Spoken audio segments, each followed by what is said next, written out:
Everybody. We're going to give everyone just a few minutes to join us, but welcome. So glad to see you.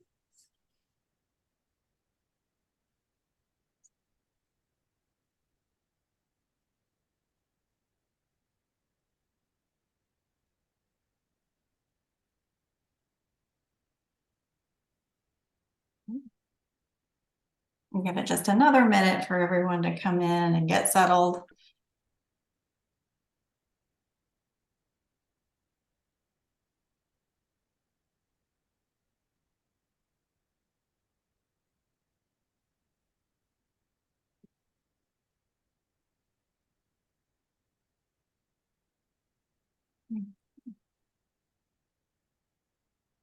We can still see a couple more trickling in.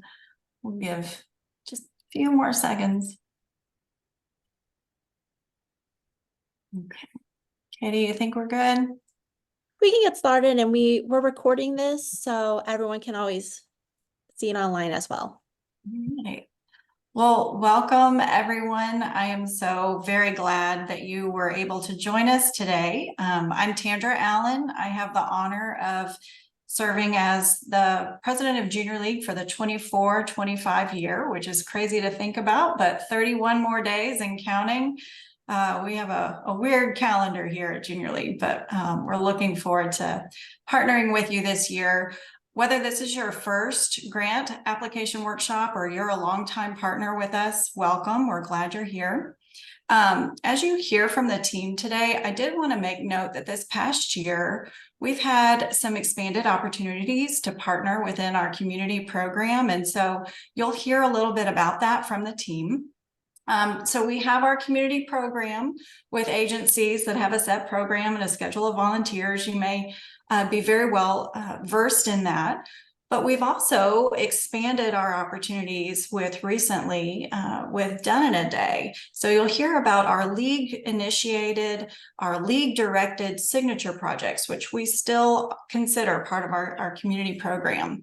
But yeah, you'll hear about Done in a Day opportunities, community outreach, grant opportunities with Kids in the Kitchen. But if you still have questions at the end, we will have time for question and answers about how we might best partner together. I'd love to have a conversation with you. So even if you still have questions after this, please reach out. I encourage you to reach out to Katie and and we'd love to discuss how we might create partnerships that would be mutually beneficial. So with that, I'm going to kick it off to Katie and we'll get started. Thank you, Tandra. So real quick, our agenda for the meeting, I'm going to give y'all a quick overview of the Junior League of Dallas, touch base on our community impact, and then we will go over the different grant opportunities from Kids in the Kitchen, community outreach, like Tandra mentioned, our new Done in a Day program, and then I'll go through our 2025-2026 community program. And at the end, we'll have a Q&A. And at that time, you can put your questions into the chat and we will go through and answer as many as we can. So with that, we'll go ahead and jump into it. A quick look into our leadership team. Our current president is Christina Eubanks. Tandra, who just spoke, is our president-elect, so she will be our president starting in June. Our community vice president is Laura, and I will be our incoming community vice president. We have our signature projects vice president. Incoming vice president is going to be Leanne. Our community outreach team today, you'll hear from Kiana. Our incoming team is going to be Jessica. For Done in a Day, you'll hear from Heather, and our incoming Done in a Day chair will be Vanessa. Our Kids in the Kitchen chair, you'll hear from Audrey today, and our incoming chair is Jennifer. For Research and Development, you'll hear from me as your outgoing R&D chair, and Andrea will be your incoming R&D chair. So a quick run through of our mission statement. The Junior League of Dallas is an organization of women whose mission is to advance women's leadership for meaningful community impact through volunteer action, collaboration, and training. So just touching on our impact areas, we have 3 impact areas that the league is really focused on, and all of our community partners kind of funnel into those 3 impact areas. So we have the education and the arts, health and wellness, and strengthening families. This is something that we have changed over the past couple of years, and we're really just trying to have a broader sense of what falls into those areas. So a quick run through of our community impact for the 24-25 year, that's June 1st through May 31st. We're going to have nearly 4,000 volunteers that will contribute more than 100,000 uncompensated hours to 28 community projects, 12 signature projects, and other projects in communities of the Junior League of Dallas. We'll give approximately $1 million annually to support these nonprofits in the Dallas community. And our members serve on more than 50 boards and community collaboration. And since our inception over 100 years ago, the Junior League members have collaborated in many forms with the nonprofits of the Dallas community. All right, so now we'll go through our grant opportunities. I'm going to pass it over to Audrey, our current and outgoing Kids in the Kitchen chair. Hi, everyone. Glad to be here to talk about Kids in the Kitchen. So Kids in the Kitchen is a national initiative, and the goal of the program is to empower youth in grades kindergarten through 5th to make healthy lifestyle choices and also reverse the growth of childhood obesity and associated health issues. So the program is currently set up as a 5-week curriculum, and it includes things like nutritional education information that instructors can share, fitness activities, and of course, recipes for healthy, foods that the kids can eat and make together. Next. So the qualities that we're looking for in applicants for this program, we're really going to review the applicants for their ability to reach the target age groups, and that's really kindergarten through 5th grade. That's what the curriculum is tailored for. We also expect them to be able to implement the curriculum at their sites. We provide all of the supplies and curriculum you need, but we rely on the individual instructors and staff at the sites to actually implement the program. And like I said, it's set up as a 5-week program, and the goal is to do about 3 hours a week of content for the kids. And one note is that no kitchens, despite the name, are necessary, no heavy equipment. We really tailor the curriculum so that the recipes are easy to implement in most classroom settings. And then we're also looking for the agencies to complete a weekly survey or report that tells us about how the program is going so we can improve it in the future. Next.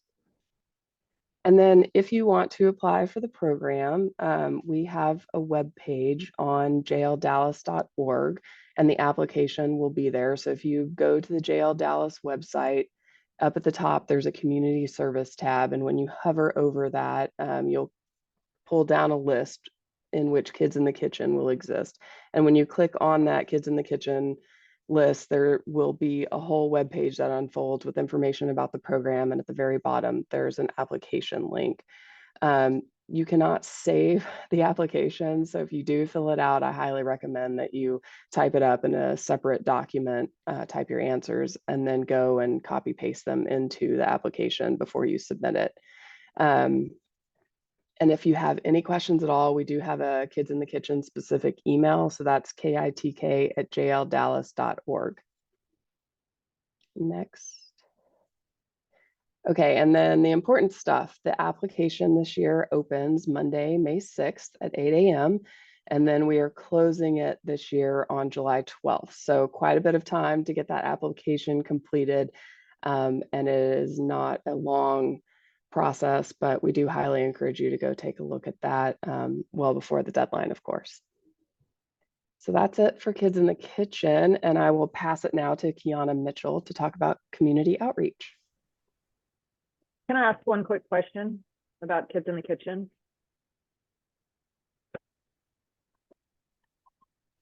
Yes, go for I it. think everybody's muted. Yeah. I have a question. So when does the program actually start? What's the funding? If it closes on the 12th, when do you start funding and how does it go? Great question. So the 5 weeks start typically in February. We give the agencies a little bit of flexibility on when they can start the program, but we have what we call train the trainer event typically towards the middle to end of January. And that's when we expect all the agencies or instructors that will be implementing the program to come to Junior League headquarters, where we introduce them to the curriculum and where you would pick up supplies. And does it need to be complete by the next May? So I'm trying to see, there's nothing we could do to start with this. Yeah, the program is really implemented in the spring of next year.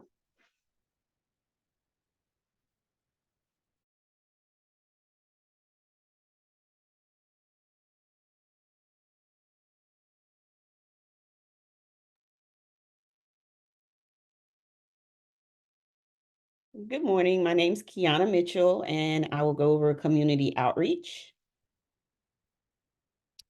So community outreach, we are a committee that provides community assistance funds to provide emergency funding for some unplanned short-term needs for nonprofit agencies throughout Dallas County.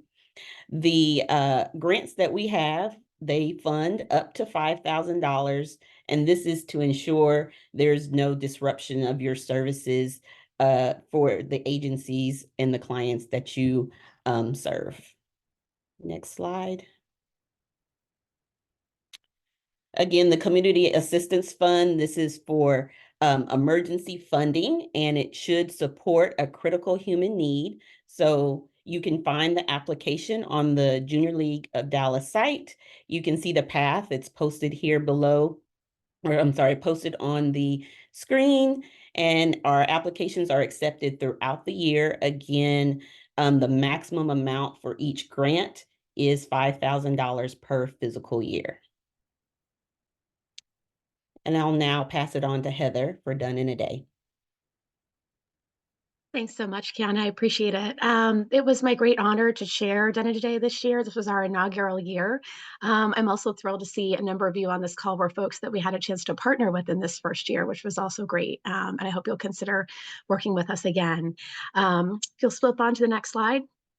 Essentially what we're trying to do is fill some of your sort of short-term needs, things that come up, a project that you would like us to kind of basically send a group of volunteers to and tackle in, as the name suggests, in a single day. Those are all great opportunities for us to really pitch in and hopefully help you move something forward that you might not have enough staff members or enough volunteers otherwise to do. Essentially in this first year, we worked with a number of different agencies and helped them out with a number of projects. So we were excited to have a few who actually, after working with us for the first time, submitted again in a subsequent cycle, and we got a chance to partner with them multiple times, which was great. If you'll advance to the next slide. So again, it's going to be open to any nonprofit that serves residents of Dallas County. Ideally, we'd like to come for a minimum of 4 hours. That just makes it worth kind of really the best ideal scenario for our volunteers. And then generally speaking, we won't work for more than 6 hours in a given day. So we're looking for something with that 4 to 6 hour time frame. However, we do have situations in which if you ultimately have an opportunity that maybe it's going to take 2 days, please do share that in your application materials because that may be a request that we're able to honor. Just so you know, generally speaking, the team is staffed with a total of 10 volunteers. So with that in mind, in any given day, we may not be able to send any more than 10.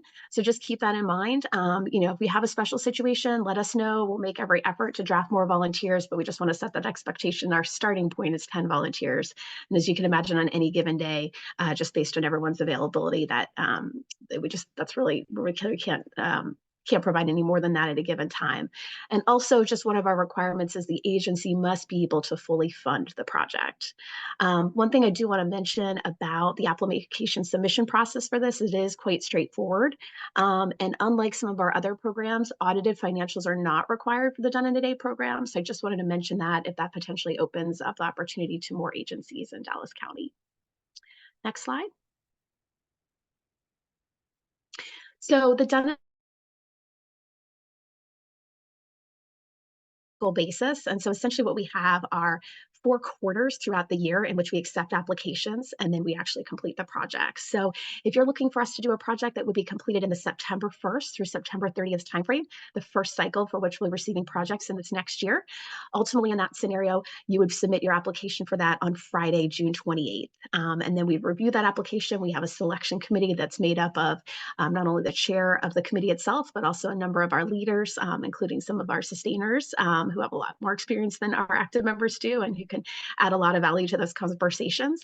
And we also just ultimately talk through those projects and determine what's the best fit for our organization and how can we best meet your needs. And then ultimately we get back to you as quickly as possible thereafter upon the completion of that selection committee meeting to let you know the outcome. And it's not uncommon for us to have some follow-up questions upon the initial review of your application. So don't be surprised if we reach out to you either in advance of that selection committee meeting or potentially immediately following it with some follow-up questions just to get a better feel for what your needs are. So again, we can find the best way to meet them. And then as we progress throughout the year, there will be, as you can see, subsequent application deadlines associated with each of those subsequent cycles. So it just gives you an idea that essentially every 3 months or so, we're reviewing those applications and then ultimately getting those scheduled. So again, we really, really hope that you will consider Done in a Day. As some of you may recall, in the past, we had projects for our provisional members, and we also had projects for our transfer members. This Done in a Day program is essentially replacing those. So if those are projects that you've partnered with us in the past, it's essentially a similar need and a similar type of project that we're seeking here. So just keep that in mind. And I will say a number of the applications that we received this year were from partners for whom we had previously done either a provisional or a transfer project. And that worked very well. Hopefully we're able to meet those needs in the same manner. So thank you so much. Again, I hope you'll consider partnering with us in a Done in a Day capacity in the future. Really appreciate your time and attention today. And with that, I'm going to turn it back over to Katie. Thank you, Heather. Okay, so I'm going to go through our community program. I am Katie Royal. I have the great honor of being the 2023-2024 Research and Development Chair.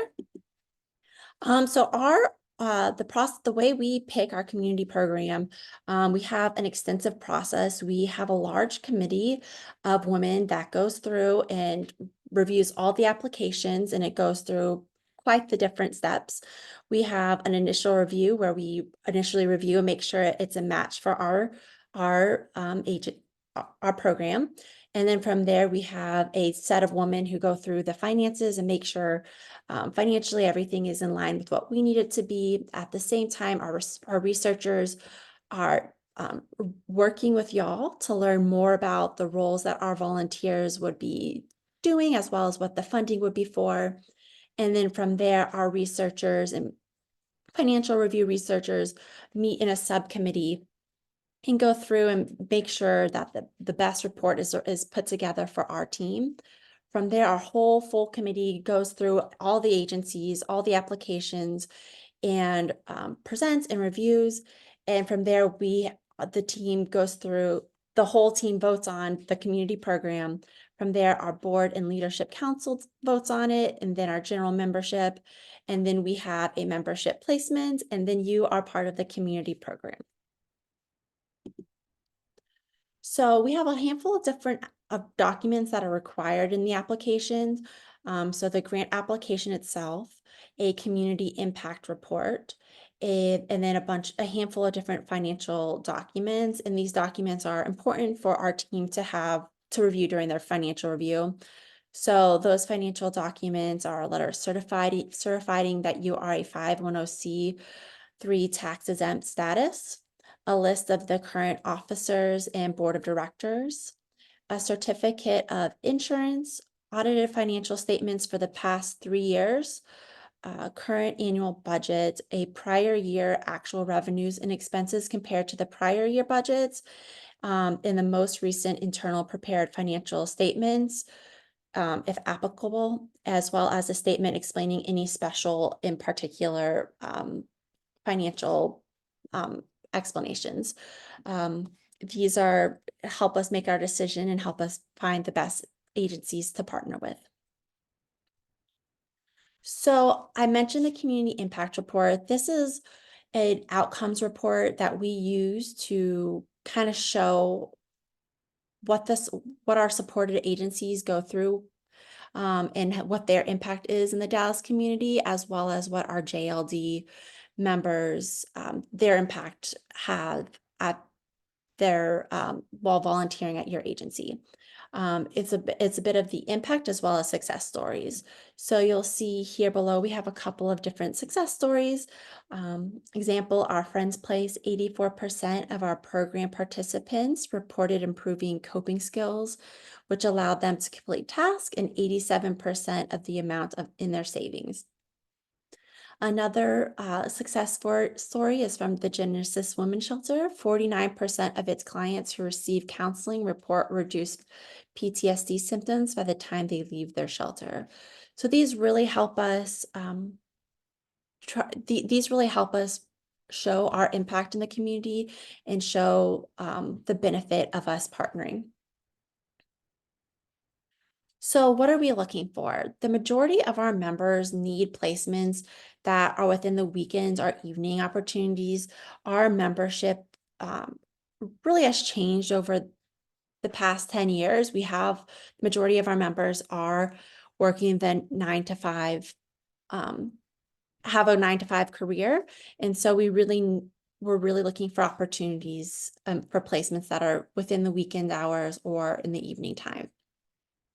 We need a well-defined placements that we can share with our members where it's structured, and our members know exactly what they're doing, as well as multiple opportunities for our members to earn hours.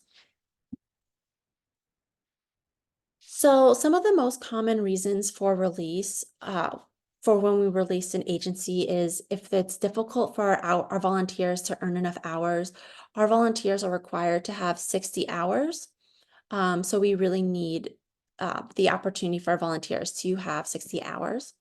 If there's unstable financials, the location for the volunteer's request is not identified or is unclear. If the agency is not a fit within our 3 impact areas, or if the agency fails to fully complete the application, including the community impact report. So make sure you get that community impact report done for us. Other items of importance, we must have 10 volunteers or more, not including our project chair. We do not send money to agencies without sending volunteers. Our volunteers are also not allowed to be involved in fundraising, medical research, political or religious activities. Our representatives are also, our JLD representative, our project chair, is also required to hold an ex officio seat on the agency's board. And then an agency must hold an orientation and training prior to the commencement of volunteering for our volunteers at the start of each league year. So how to apply? The deadline for submitting our community program application, including that community impact report, is Tuesday, May 30th at 5 p.m. The application is going to be open later today. And to begin the application process, you'll go to the Junior League of Dallas, click on community, and then community project requests. The applications must be submitted online, and no hard copies will be accepted. I'm going to quickly show y'all how what that looks like on our website. So you'll see here, you'll go to community service, request support from the JLD, community program requests. Also, there's the done in a day projects down here, and you'll see this is where you'll download your application as well as the impact self-evaluation. You'll download both of those. When you've completed it, you'll save it as a PDF and then upload it here and click submit, and then you should be good to go. So, oh goodness, of course, we're gonna go all the way through one more time.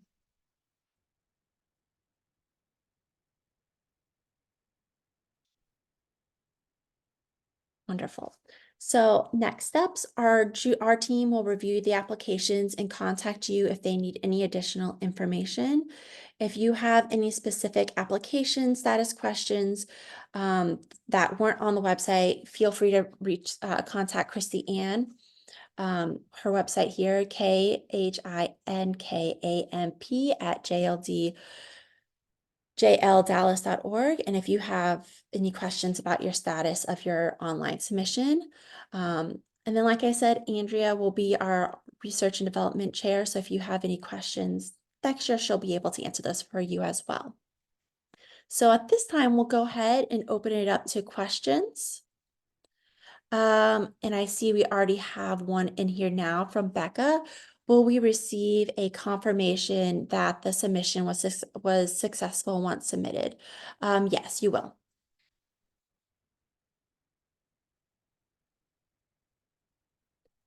Any other questions? Feel free to put them in the chat. And I'll reiterate as we're waiting on a few questions that, you know, again, this was a lot of information. If you've been with us for a long time, this probably makes sense. But if it doesn't, it's okay to ask a question and to have a conversation with us. One of the reasons you know, we talked about this a little bit with Done in a Day, but as our members are evolving into more of a 9-to-5, we're looking for ways that we can, we're a training organization, equip our women so that they can be trained volunteers to impact the priority issues that are facing the Dallas community. And so one of the ways that we can do that are exposing them to what you know best about your agency and what they can do. So it's really, we would love to partner, have a conversation, and draw those things out, because that's really what helps us at the end of the day train effective volunteers, but it also helps you further your impact as well. And Emily has asked if we could put the other items of importance back on this slide back on the screen. Yes, I can do that super quickly. We also are recording this and we'll have it uploaded. And we'll have it uploaded to the website. Oh my goodness, it's gonna make me go all again.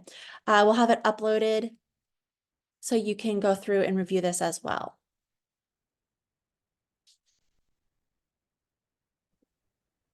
Regarding the Kids in the Kitchen program, I was curious if we think it might be able to fit into one of our existing programs, if there's flexibility in timing.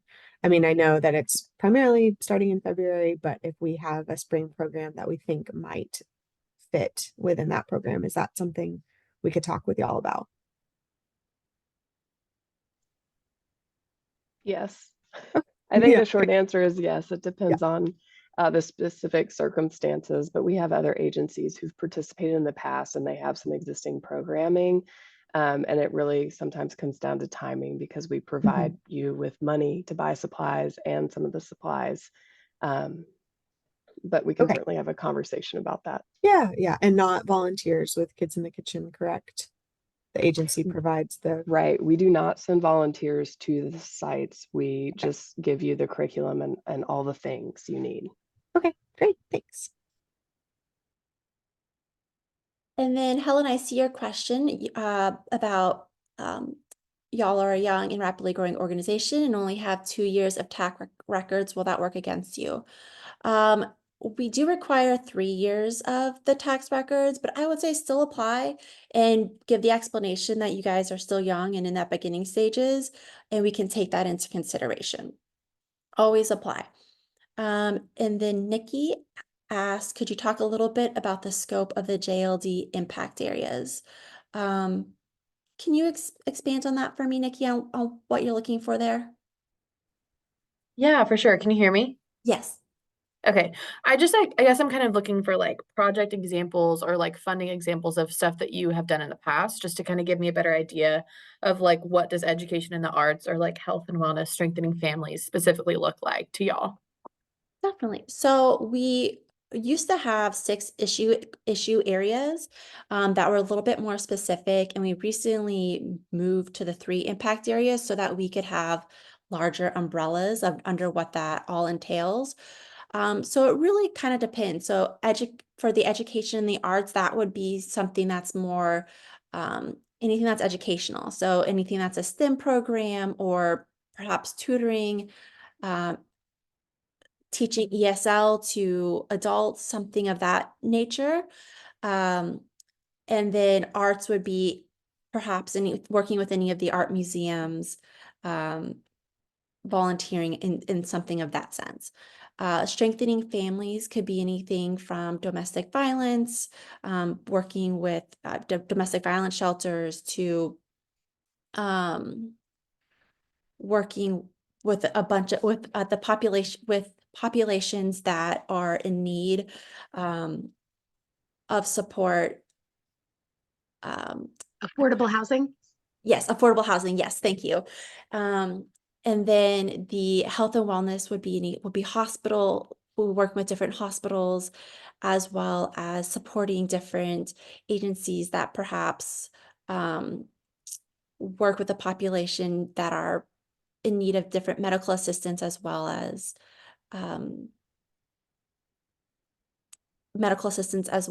support for their families. An aging population as well. And And we aging. have a current list of who our partners are on our external website, if that helps just kind of give you some further examples. But those are not hard and fast. We have a lot of flexibility. So if you have some touch points in one of these, there's no hard and fast rules as to what would fall under one impact area or another.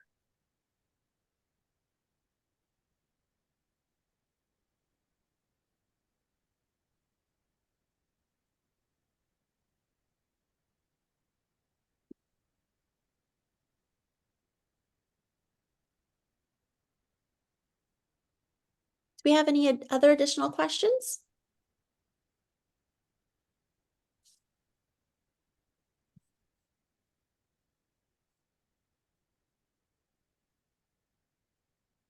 On the Hi, Sherry Mixon with TR Hoover Center. I was interested in the assistance with the program. I believe you called it the it's the community outreach. And I was wondering, do you need to have, like, since I have an emergency, would I need to have a quote or receipt or something saying this is what it would cost, and to send it for your consideration? Yes, part of the application does request quotes if you have that information. So that is part of the application process for the community outreach. Okay, thank you. Yes, you're welcome.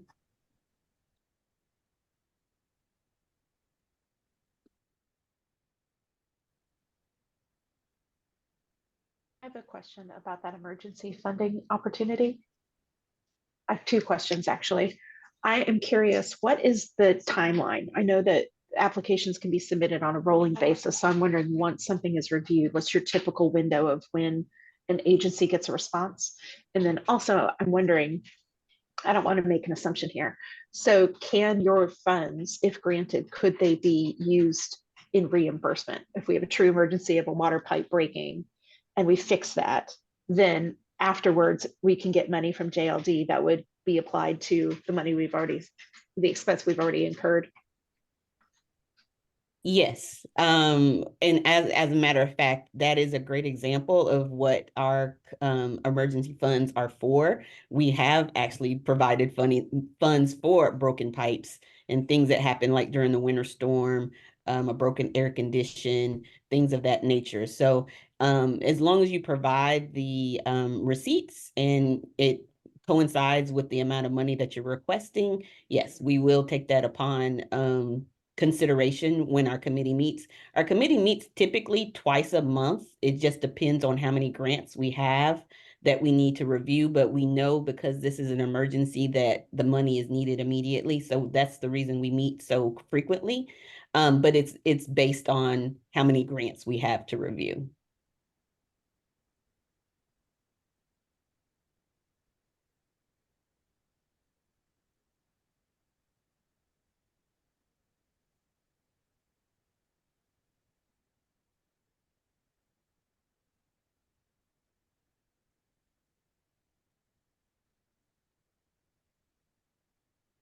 All right, do we have any last minute questions? Wonderful. Well, we did record this and we will have it uploaded on our community page on the website. So if you have any questions or wanted to see this presentation again, you can go through and see it there. And you're also able to reach out. You're able, if you have any questions, you can always email me at community@jldallas.org, and we'd happy to get those answered for you as well. So our community program applications should be open today, and they are open through the end of May, the 30th. So thank you all for joining us today. We appreciate you taking the time. Thank you, guys. Thank you all. Thank you.